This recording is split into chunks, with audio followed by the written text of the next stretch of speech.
The following may contain language that is not suitable for all audiences.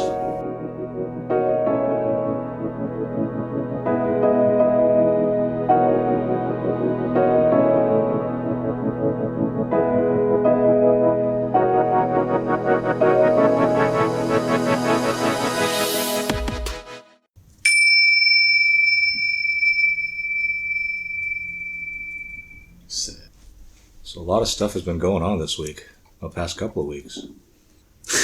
What? That's a vague statement. Well, in the news and stuff, I mean, like the whole Gamestop thing. Ah. So, yeah. I just find it funny that the state of affairs in the people that purvey information, whether they be legacy media or not, it seems that, I mean, there's a lot of stuff to be angry about, but it seems like that's kind of like the plan for people to get really angry or really scared. But, because what? Because you can control people if they're angry? I mean, if they're scared or angry? Well, that's one thought, but I think another thought is that it's pretty lucrative if people are scared or angry.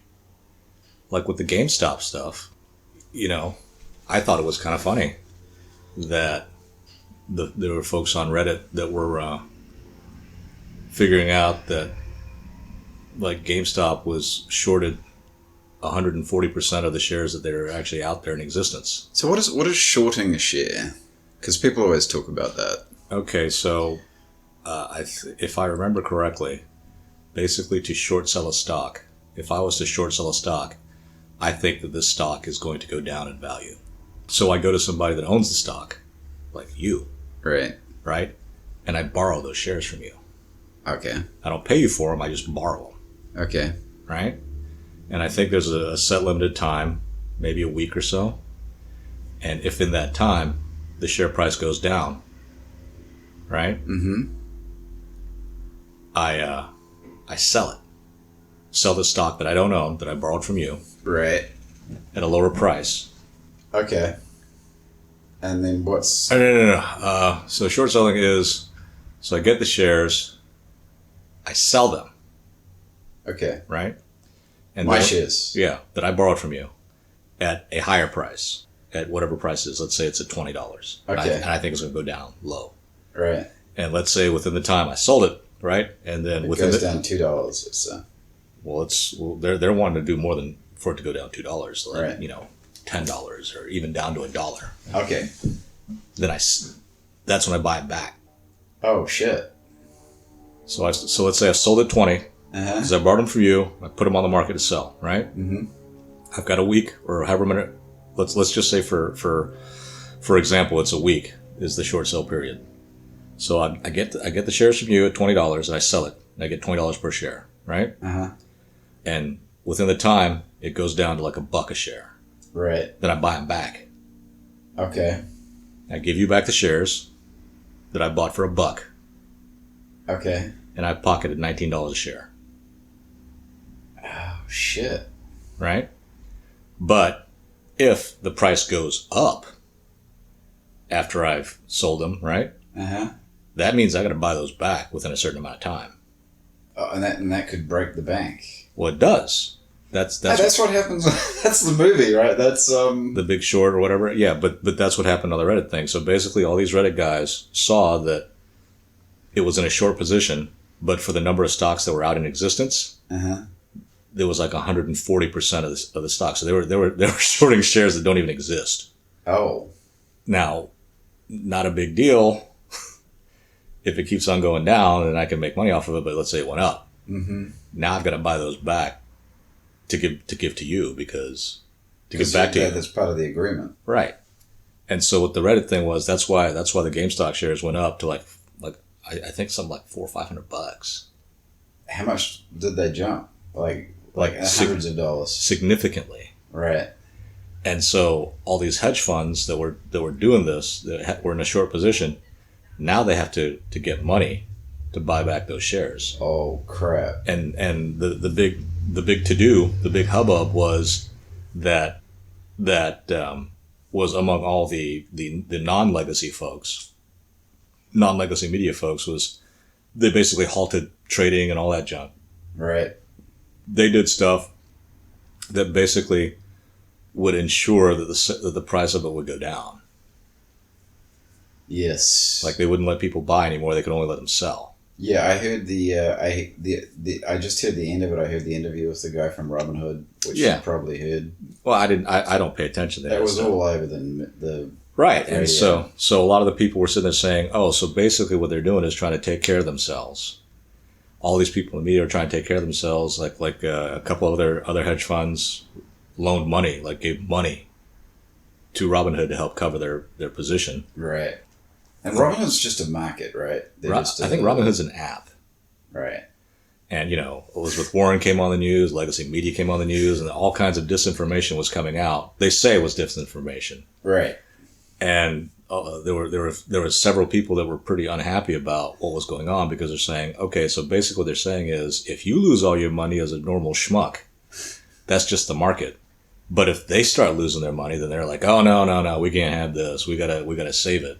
Yeah, the guy didn't sound good because he was trying to, whoever it is that was interviewing him actually kind of like keep coming back to it and saying, you need to explain why did you stop the sale of these shares? And he was trying to explain it and it didn't really jive. Because he said it's not like we have, he was like, there's no vested interests or, like we're not catering to anybody. Sure they are. But then the next question was why, and he didn't really have. Well, sure they are because the price of that stock was going up so much. There were companies, hedge fund companies, people in short positions that were going to lose billions of dollars to buy back all these shares to give back to the people. Yeah. And so, when I saw that, I was just like, I thought it was pretty cool because and there was a lot of other junk going on with the apps and all that stuff. So there was a consensus.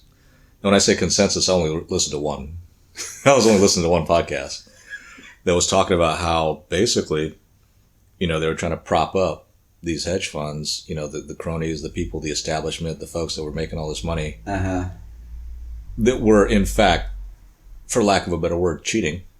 Yep. Manipulating markets and stuff, because all the at one point they were trying to get people to start buying into silver, so that because apparently several funds are highly into silver, right? So that the price of silver would go up, so that they could alleviate their losses. Yeah. Wow. And not only that, what was it? Congresswoman Cortez was sitting there going off on Ted Cruz about how she was almost killed during the Capitol riots, right? How? Well, no, that was the thing. That was her thing.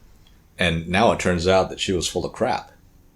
Nobody got almost killed during the Capitol riots. What are you talking about? People did get killed during the Capitol riots. Oh, they did? Yeah, that one woman got shot by the police. Oh. There was a Capitol policeman that got killed. Or that died. But the whole thing about Cortez, and I think a couple of days ago, or not too long ago, there was a big thing on Twitter about calling her, what was her name? Alexandria Ocasio-Smollett or something. Oh, right. Because basically she went on her Instagram or her whatever live stream thing, was talking about it, really, really emotional. Talking about how she almost died and all this junk, and it turns out she was pretty far away. Nowhere near. Yeah. Was she even in Washington? Well, she probably was. She was in Washington, but she was talking about how her office and this and that and all this junk, and people were like, oh, well, maybe she was. And then I think a couple of people kind of looked into it and were like, you were nowhere near it. And has anybody held her to task on this? Besides the independent folks? Yeah. I don't know. Yeah. I think not. I think they were just all kind of siding with her. Wow. And then there was another thing about that Georgian congresswoman who I guess the Democrats decided to kick her off of her committees because of her previous QAnon statements and junk like that. Right. I mean, she's into some weird stuff, Right. Jews controlling junk, the Sandy Hook shootings, Not or being Parkland, real. yeah, all that stuff. Right. But it's just there's several people sitting there saying that. Well, not several, but there are people sitting there saying, "Look, these people are authoritarians. They don't, they want to be in control and deplatform, dox, cancel, whatever. All these other people, they have no qualms about doing that as long as their position is fine. Right. And the counter argument to that is what happens when your position is the unfavorable position, and no one really cares about that. It's like the arguments when you sit there and talk about people that are into socialism or communism, and you tell them how bad it has been for others or has been in history. It's like you're talking to a brick wall because they just don't care. Yeah, so it's not even it's not even worth trying to have a discussion about it. If you're trying to persuade somebody to change their ways, then. And like I said, I mean, there's lots of weird stuff, right? There's something on the people trying to make DC into a state when DC is not supposed to be a state to begin with. Right, it's stated in the Constitution, right? So now they're trying to make into a smaller part of DC into DC, and then the rest of the DC is a state to try and get more. And the whole idea is that the Democrats or one party is trying to ensure themselves a permanent majority so that they can never lose. And with all the stuff going on, okay, let's say for example that voting isn't manipulated. Okay. That would explain Donald Trump winning, right?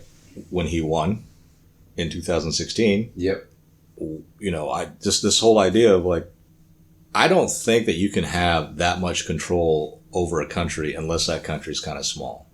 The Soviet Union was able to stand up, but that's because it had an enemy, quote unquote, which was the capitalist, the decadent West. Right.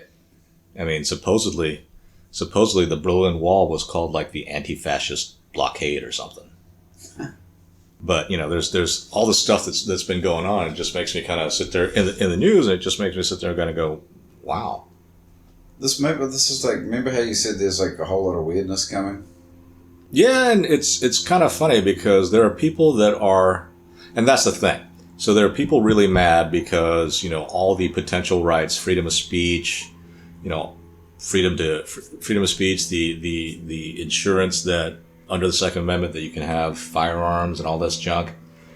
Those people are being riled up about how the left is trying to take away all that stuff.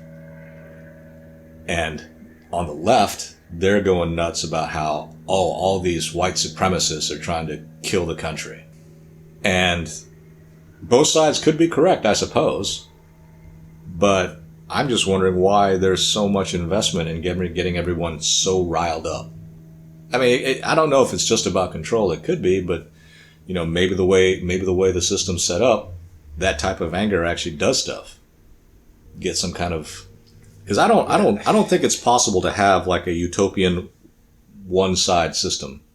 No, that would be very unhealthy. Well, that's the argument about that's what's going on in California. And if it's one party rule, then there's really no incentive from the elected officials and the administrators to do anything. If California is an example, then it doesn't work. Well, that's the point. There's no alternative. If there's no alternative, then there's really nothing to do for them. I mean, it's a shit show over here. Again, so what? I mean, you say that. But I'm just throwing shit out. Well, you're talking about the obvious. Yes, the situation in California is not that great. I just can't believe how many homeless people there are everywhere. I'm surprised that they showed up right after Barack Obama left office. Kind of like how coronavirus numbers go down right after Donald Trump leaves office. Yeah, it'll be just all of a sudden it's going to be like coronavirus is going to be like a distant memory, like really soon. Maybe, maybe not.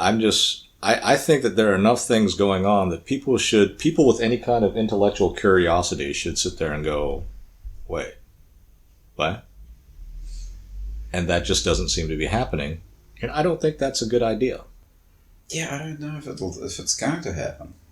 What's going to happen? Do we even have the intellectual curiosity? I think we'd like to think that we did at one point. But you gotta have like time and resources, and you gotta make the time to kind of explore that stuff and ask the questions. And I I think a lot of people are just kind of like, they're like, I just want to survive, or I just want to get on, or whatever. Yeah. Right? And that's one way to keep you from organizing. Yeah, like just keep you sitting there trying to survive all the time.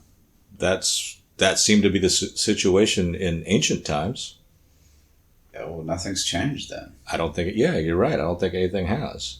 Except maybe in the last, since the end of World War II in this country, when the rest of the world was in shambles, everybody had to buy our stuff. So for about 20 years, some say maybe even 30, because I remember in the 70s, things were starting to get pretty bad, especially manufacturing and all that stuff.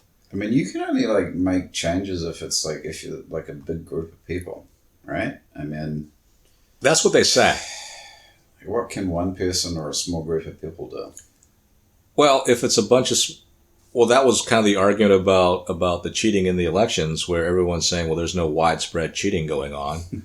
And yeah, they might be right. There might not have been one central group saying, okay, we're going to do this in all these areas. But if it was a bunch of small people, bunch of people in their areas that decided to change their election or one Right. election or something, that did something, it was just the result of a combination of all those. Yeah, That's like with the short sale, right? If 1 million people are risking a couple $100, mm-hmm. it's a couple $100. Right. But those million people risking a couple of $100 turned into billions of dollars that a small handful of groups would have to cover. And those millions of people that really didn't care about their 50 or 100 or $200. Some people even apparently use their stimulus money to do that. Wow. So, have you been following it since then? Like, what's happening? I haven't been following much of anything. I mean, I just get these bits and pieces of stuff. So you listen to the podcast, you're interested, but you don't know. I mean, I have no idea what's happened on the back of it. Like, has there been any blowback or? Well, there's been a lot of people kind of deciding that the system's rigged. Yeah. Because there's been a lot of covering going on for the big money folks. So the small folks are sitting there going, well, you can't win. No. You can't make any money. You can't, I don't think you can. I mean, I think everything is like geared towards making things difficult for the little guy for whatever reason. I don't know that it's geared toward, because you're talking like it's a concerted effort.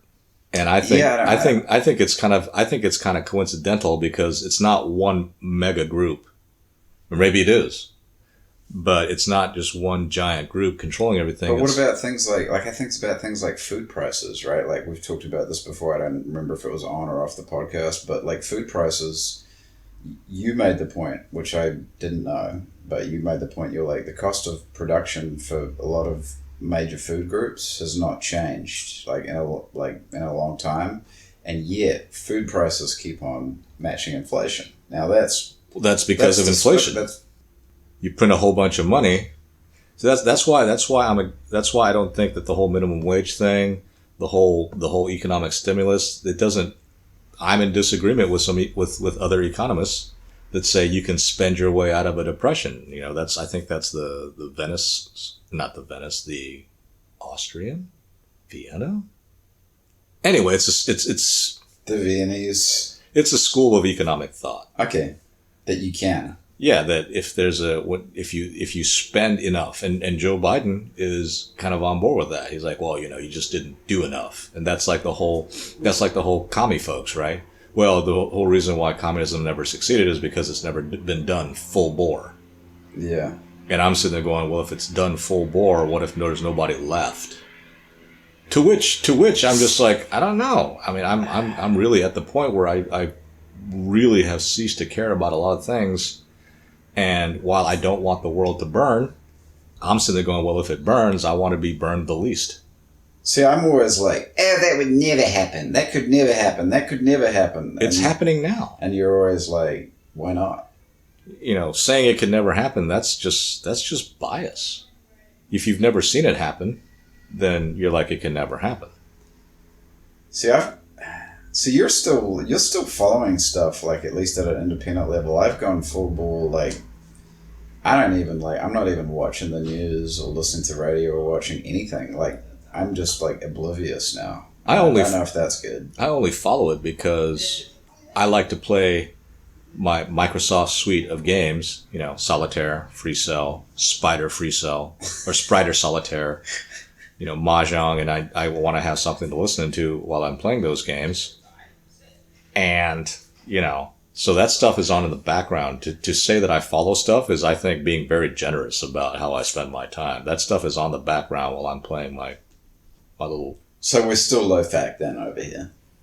I think we're just going to be low fact all the time because I don't see an objective bunch of facts out there.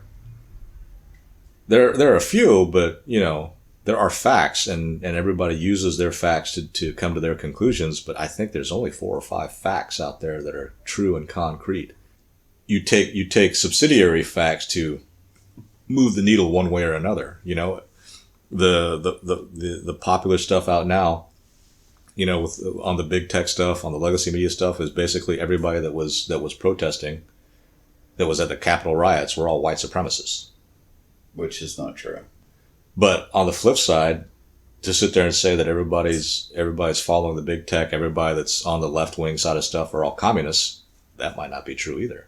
No, I don't think that's true. But, you know, if you're a libertarian, your position's pretty shaky. Why? Well, for all the stuff that's been, you know, libertarians really about personal freedom. Uh-huh. And it seems like personal freedom is stuff that is on the chopping block.